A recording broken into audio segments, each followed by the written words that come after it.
Bonjour Gilles Kepel. Bonjour. Vous êtes bien sûr professeur émérite, spécialiste du monde arabe entre autres et l'auteur notamment des bouleversements du monde qui vient d'être réédité en pocket. Là, on est à nouveau reparti, j'allais dire le hockey permanent, le bilboquet permanent entre Trump et l'Iran. Cette fois, à nouveau, l'ultimatum qui arrive à son terme et le risque à nouveau d'un embrasement. Oui, dans un système qui va beaucoup plus fort, puisque vous avez l'amabilité de citer mon livre Le bouleversement du monde, qui était basé sur ce qui s'était passé le 7 octobre 2023 avec l'attaque du Hamas sur Israël. Et ce qui est aujourd'hui en train d'advenir, d'une certaine manière, c'est la prolongation de cela par d'autres moyens.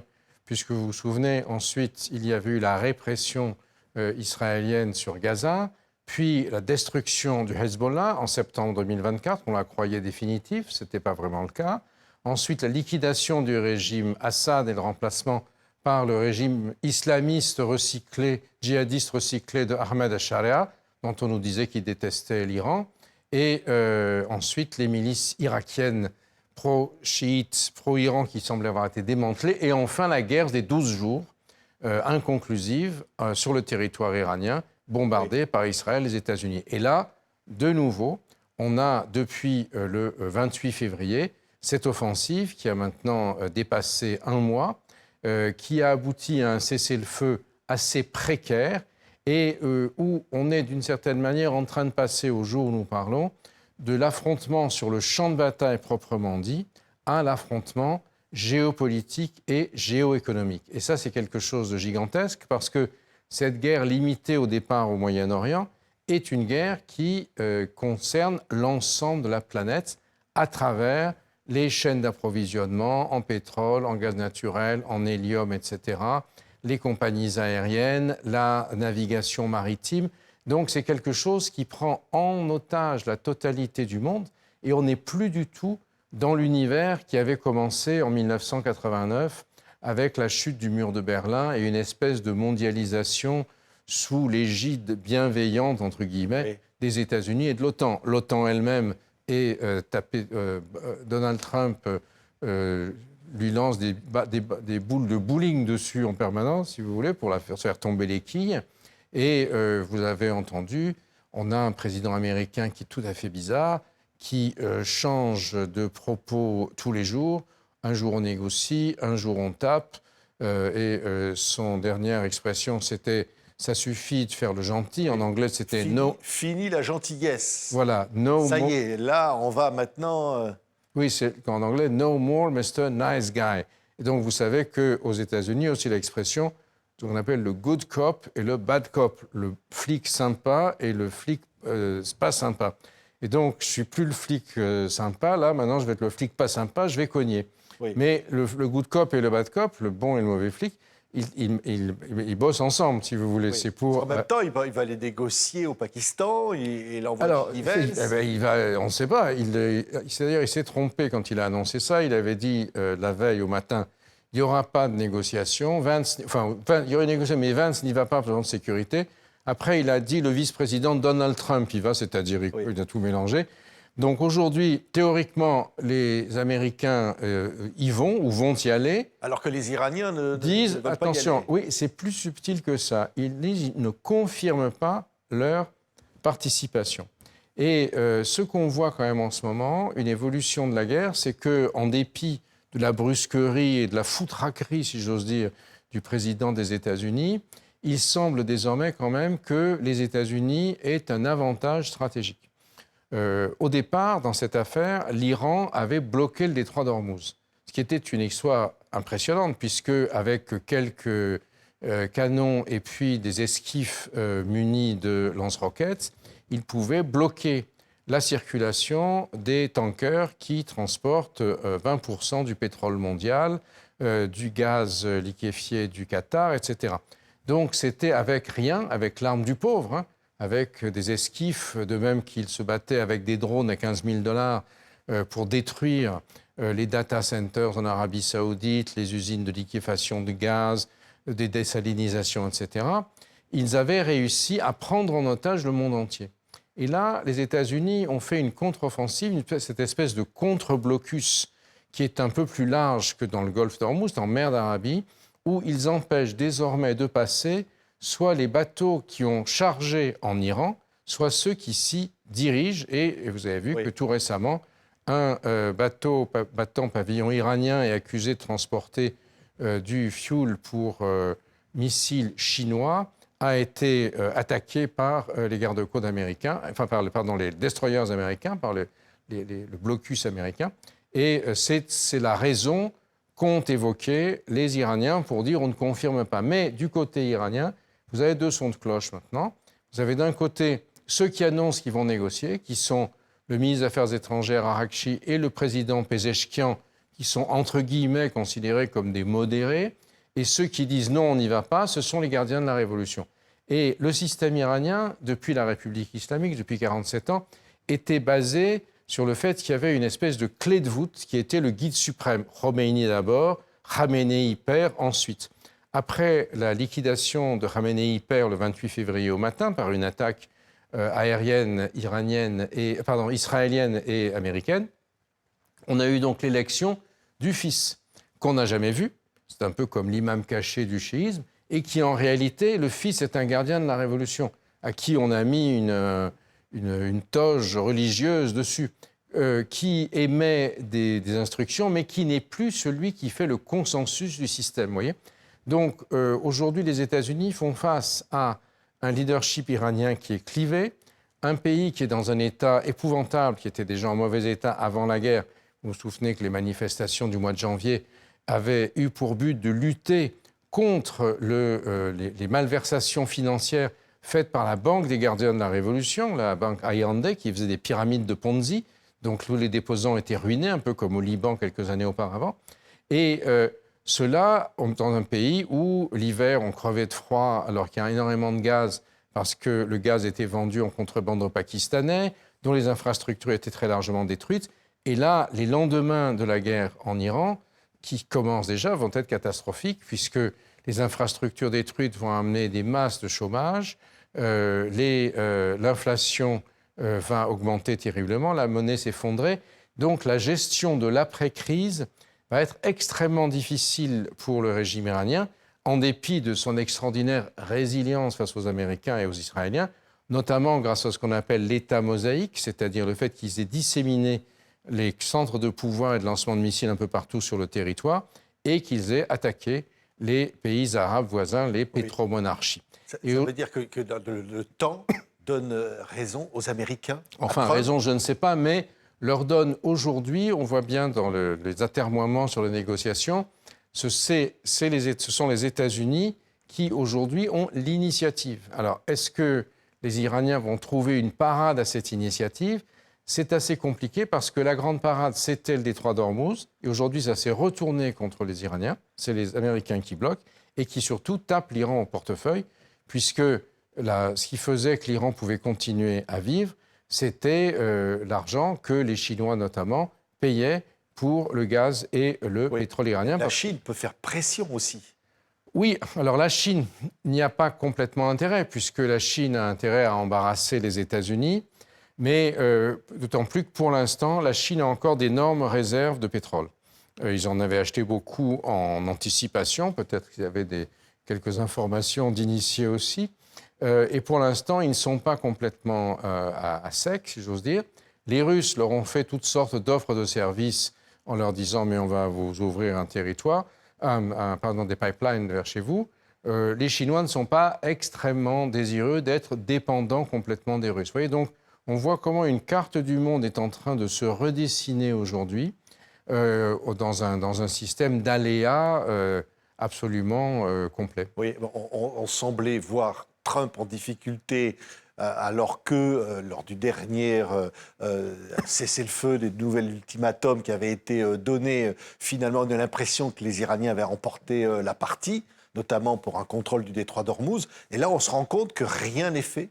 Gilles Kepel, voilà. Et que même si le détroit d'Ormuz pourrait être en quelque sorte une sorte de bombe nucléaire, une nouvelle menace aux mains des Iraniens, en fait, les Américains peuvent encore remporter la partie malgré les menaces sur l'économie mondiale. Ils ont contré l'aspect détroit d'Ormuz et par ailleurs, les drones lancés par les Iraniens ont eu une efficacité assez grande, ont profondément perturbé l'économie, le système politique et autres dans les États de la péninsule arabique, les pétromonarchies comme on les appelle.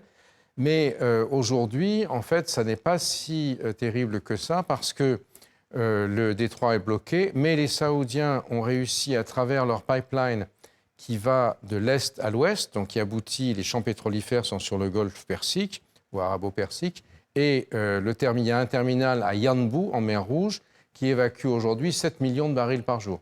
Et de même, les Émirats ont une fenêtre sur la mer Arabique, à travers Fujairah, où il y a 3,2 à peu près millions de barils par jour qui passent. C'est un peu moins que ce qu'il y avait au début de l'année, mais le pétrole a doublé de prix depuis lors. Donc, d'une certaine manière, l'offensive iranienne sur les États de la péninsule arabique, finalement, ceux-ci, en tout cas les Émirats et l'Arabie, s'y sont adaptés en transférant leurs flux pétroliers. Ils ne perdent pas d'argent, ils ont perdu de la sécurité, ça pose un problème. Le pays qui est aujourd'hui le plus pénalisé, c'est le Qatar, puisque le Qatar exporte principalement du gaz naturel liquéfié, du GNL ou LNG en anglais. Et là, on ne peut pas faire autrement que faire passer par des bateaux pour le détroit d'Ormuz.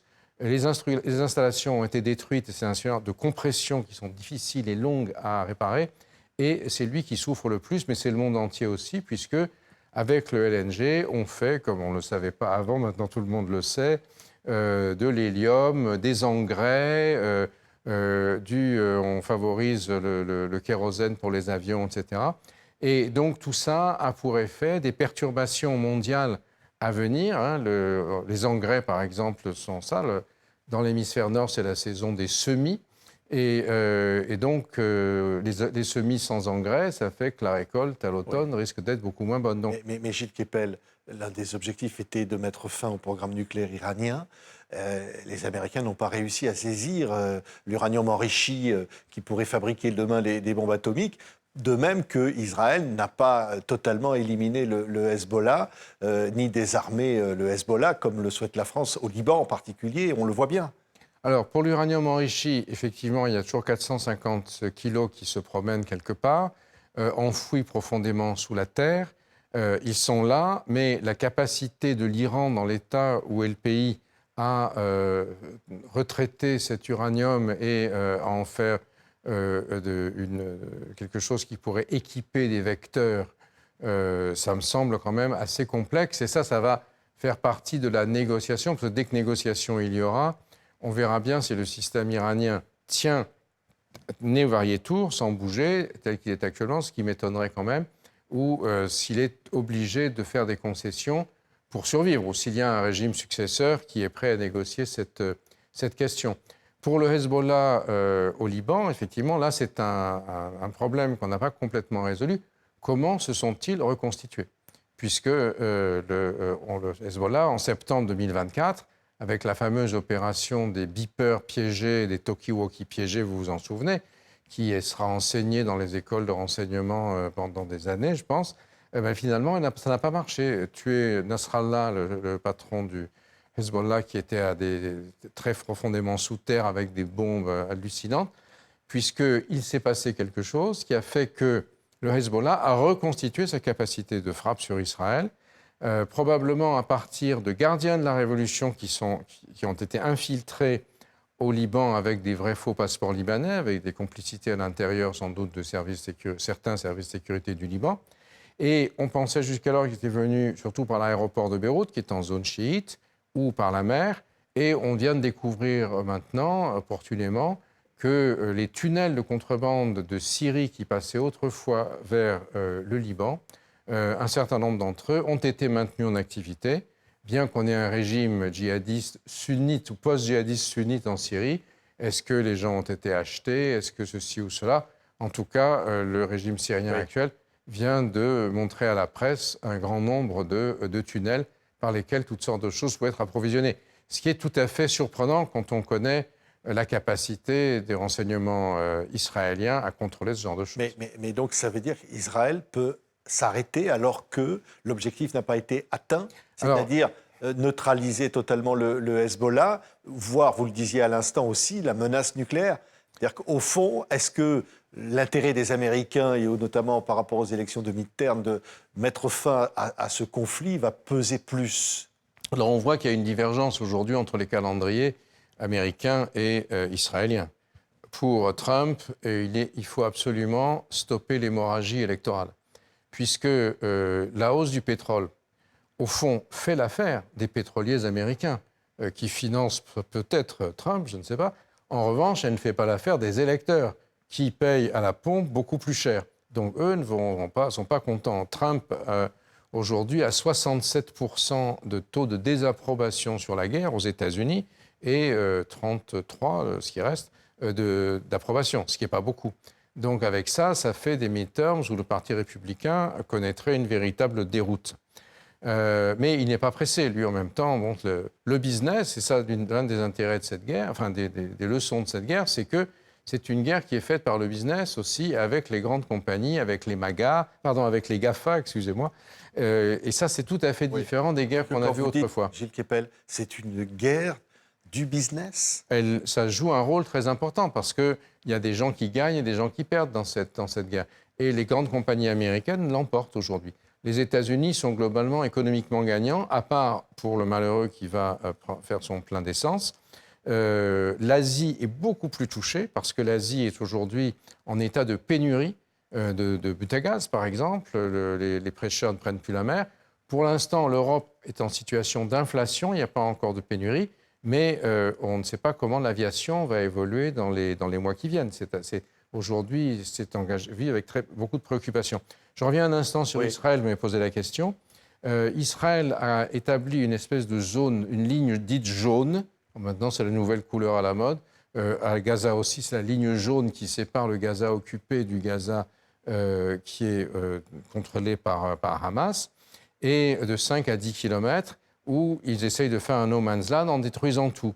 Les villages chiites et les villages chrétiens, ce qui a donné lieu à cette image qui a fait le tour du monde et qui va être en termes médiatiques extrêmement difficile à gérer, c'est-à-dire de ce soldat israélien qui détruit à coups de masse une statue du Christ tombée par terre.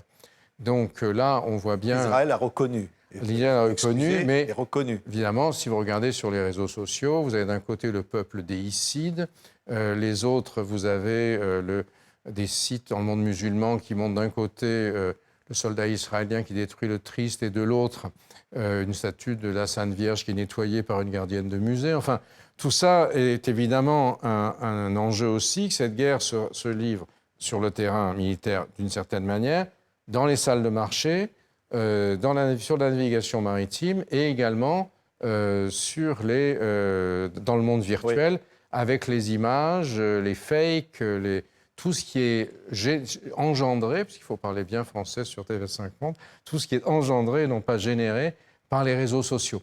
Et où on a de plus en plus de mal à distinguer le vrai du faux, notamment pour l'Iran, l'Internet est coupé depuis 6 semaines maintenant, ou 5 semaines en Iran, et on ne sait plus ce qui se passe, et on est abreuvé d'images de propagande du régime iranien. Oui, et c'est vrai, vous dites, ça se passe aussi dans les salles de marché? Oui, bien sûr, parce que là, effectivement, Trump a intérêt à ce que la bourse remonte. Oui, alors la bourse n'est pas mauvaise. Si vous comparez, par exemple, la situation actuelle avec la guerre de 1973 et 1979, quand il y a eu le quadruplement du prix du pétrole. Il n'a pas quadruplé. Et à l'époque, ça avait été la catastrophe économique, le bouleversement du système économique mondial, le chômage de masse, etc. C'est plus la même situation parce que, d'une part, on ne dépend plus au même point du Moyen-Orient. Il y a eu beaucoup d'autres sources de pétrole dans le monde. Les États-Unis font de la fracture hydraulique, le fameux fracking. La Russie est devenue un énorme producteur, etc. Mais également, il y a eu une très forte diversification énergétique. Dans un pays comme la France, par exemple, le nucléaire joue un rôle extrêmement important aujourd'hui. S'il n'y a plus de jet fuel, enfin de kérosène pour les avions, on peut toujours prendre le TGV pour les TGV, qui n'a pas besoin du pétrole, vous voyez, des hydrocarbures. Donc ça fait que les conséquences immédiates sont moins importantes et qu'à l'heure qu'il est, il y a un certain nombre de capitalisations boursières qui sont en hausse, notamment tout ce qui est lié à la reconstruction, au BTP et juste que vous ayez compris, le pétrole monte. Oui, oui. Et est-ce que Donald Trump aura les arguments, comme il le fait à chaque fois, pour dire, affirmer qu'il a gagné la guerre, comme il le dit depuis le début? Alors, à force de trop dire qu'on a gagné, c'est comme les enfants qui crient au loup, à la fin on n'y croit plus du tout, vous voyez. Le problème, c'est que il change tout le temps, il est très versatile, et c'est une présidence américaine comme on n'en a jamais vu. Une présidence qui se moque des traités, qui insulte les partenaires et les adversaires, qui les cajole. Qui insulte le président français, Oui, par ailleurs, aussi, par voilà. exemple. C'est un peu alors je n'ai rien contre la profession d'agent immobilier, disons, mais c'est un peu une manière de requin de l'immobilier qui terrorise le malheureux qui possède le terrain qu'il convoite, qui fait crever les pneus de sa voiture et qui ensuite le prend dans ses bras, jusqu'à ce que finalement l'autre de guerre lasse, d'une certaine manière, lâche le terrain et qu'il fasse une Trump Tower dessus. C'est un peu ça le mode de fonctionnement. Est-ce que c'est le mode de fonctionnement le plus approprié pour un pays qui était obsédé par ce qu'on appelle aux États-Unis les checks and balances, c'est-à-dire il faut rendre des comptes partout. Si vous buvez un coca avec votre carte professionnelle, que vous l'offrez à votre fils, vous risquez d'être viré, etc. Si vous n'êtes pas lavé les dents quand vous êtes policier pour faire une interpellation, le mandat d'arrêt n'est pas valable. Donc tout ça est aujourd'hui complètement brisé en mille morceaux par ce président-là. Est-ce que son électorat va suivre ? Est-ce que la lutte contre le wokisme est un élément suffisant pour accepter tout ça? C'est quand même un grand point d'interrogation.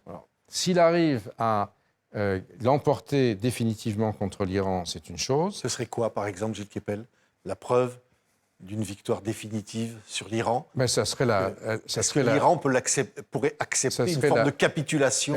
Dans ce cas-là, ça veut dire qu'il y aura la chute du régime des mollahs, c'est-à-dire que c'est la République islamique qui va tomber. Mais on en est loin, là. On n'est pas tout près, mais en même temps, tout peut se produire, parce que c'est pourquoi la négociation est si complexe. Parce que dans le système iranien, vous avez ceux qui veulent négocier, Arakchi et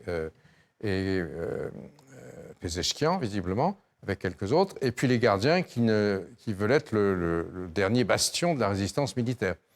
Et comment est-ce que ça va se jouer entre eux? Comment la population va réagir? Elle est excédée. Elle est très nationaliste, mais est-ce qu'elle ne va pas considérer que sinon c'est la faute des gardiens et autres mollahs s'ils sont dans l'état actuel? Est-ce que ça veut dire appuyer un camp plutôt qu'un autre ou tenter de se débarrasser du rôle? Ce dont on ne parle pas, ce sont les exécutions par quantité très importante qui se déroulent aujourd'hui en Iran, parce que l'actualité est pleine d'autres choses, mais ça continue. Là, il y a une répression particulièrement féroce. Oui. Un mot, Macron, l'Europe, la France qui voulait intervenir pour le Liban, quand même une zone historique pour la France, et rejetée sèchement par les États-Unis. Et aujourd'hui, finalement, l'Europe qui essaie d'exister. Alors, pour le Liban, c'est vrai et pas vrai, parce que c'est probablement, d'après ce qu'on sait aujourd'hui, Macron qui a beaucoup insisté auprès de Trump pour le Liban. Et qui a fait en sorte que Trump a dit à Netanyahou « Arrête, ça suffit de taper sur le Liban », ce qui a aggravé encore la relation israélo-française. Ça, c'est une première chose. Pour le reste, je ne sais pas exactement comment on peut envisager le rôle de l'Europe. Elle a aujourd'hui quand même réussi à s'unir de plus en plus, et y compris des pays qui étaient totalement dédiés aux États-Unis, des pays qui étaient totalement dévoués aux États-Unis, comme l'Allemagne, qui ne voulait acheter que des armes américaines, sont aujourd'hui en train d'y repenser. Il y a des conditions pour acheter des Rafales qui sont devenues des conditions politiques insupportables pour tout État ayant une souveraineté. Les patriotes ont des délais de livraison gigantesques. L'armée américaine a dépensé presque tous ses patriotes pour taper sur l'Iran. Et donc tout ça, ça favorise probablement le fait que les constructeurs militaires européens, que ce soit Airbus notamment, Dassault ou d'autres, vont avoir des parts de marché. Donc on voit bien comment est en train de se construire une sorte d'Europe de la défense, dans la mesure où les États-Unis, ou de Trump en tout cas, ne veulent plus de l'OTAN. Par ailleurs, au Moyen-Orient, donc l'objectif, c'est qu'une fois la guerre que l'Europe n'a pas souhaité déclencher achevée, il y ait une force européenne navale qui soit présente dans le détroit d'Ormuz pour en garantir les libertés de circulation. Mais l'Europe est divisée. On voit par exemple l'Espagne qui dénonce l'accord de coopération avec Israël au sein de l'Union européenne. L'Europe ne parle pas d'une seule voix. Non, elle ne parle pas d'une seule voix. Donc vous avez l'Espagne, l'Irlande et la Slovénie qui ont reconnu très tôt l'État palestinien avant la France et qui sont de plus en plus opposés à Israël. Mais pour l'instant, ça, je ne pense pas que ce soit encore des enjeux géostratégiques massifs. Ça, ce sont des jalons qui sont plantés pour après. Oui, et Israël, est-ce qu'Israël peut continuer les combats, y compris au Liban, malgré un éventuel cessez-le-feu, comme Israël l'a fait déjà? Alors, ça va beaucoup dépendre de la nature du cessez-le-feu, si tant est qu'il y en ait un, entre l'armistice, disons, entre l'Iran et les États-Unis. Puisque Trump, je pense, a besoin pour sa réélection, l'élection pas de la sienne, mais des élus républicains aux élections de midterms, hein, les représentants et les sénateurs, a besoin que la guerre cesse et a besoin que le prix du pétrole baisse à la pompe aux États-Unis. Sinon, c'est catastrophique. Et je pense que ça, c'est un enjeu qui dépasse toute autorisation à Israël de poursuivre les opérations, d'autant plus que vous savez qu'une partie de la base américaine de Trump, les bases dites MAGA, Make America Great Again, a considéré que Trump faisait la politique d'Israël et non pas des États-Unis, se faisait mener par le bout du nez par Netanyahou, et pour la première fois aujourd'hui, environ 60% de l'électorat américain, toutes parties confondues, a une opération négative d'Israël, ce qui ne s'était jamais vu. Oui, mais au fond, de tout ce que l'on dit, Gilles Kepel, on peut dire, est-ce que Donald Trump a le choix, là? Et à un moment donné, il est obligé d'arrêter la guerre, d'une manière ou d'une autre. Trump est obligé d'arrêter la guerre, mais tout est une question de temporalité.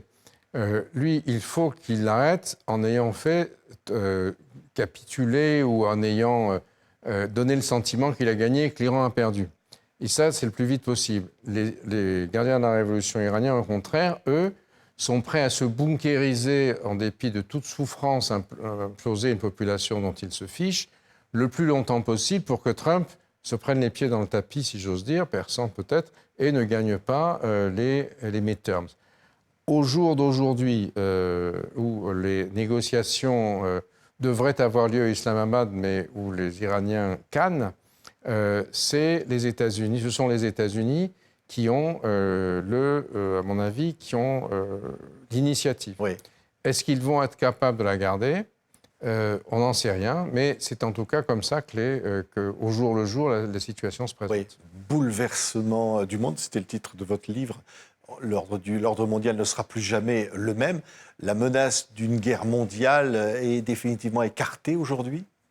Un engrenage? Enfin, en tout cas, c'est pas le même type de guerre que celle qu'on a connue lors des deux guerres mondiales du XXe siècle. C'est une guerre qui concerne le monde entier, mais qui se fait pas nécessairement par l'arme, par les armements, mais qui se fait sur les marchés, qui se fait dans le trafic maritime, dans le trafic aérien, dans les flux d'hydrocarbures. Et c'est une remise en cause de cette espèce de mondialisation bienveillante, si j'ose dire, même s'il y avait des perdants et des gagnants, que l'on a vu depuis la chute du mur de Berlin. On est entré dans une autre ère. Merci beaucoup, Gilles Kepel, pour ces explications très claires, comme toujours. Hein. Je rappelle les bouleversements du monde, donc, qui vient d'être réédité en pocket, un de vos derniers livres. Merci beaucoup, Gilles Kepel. Merci de votre invitation.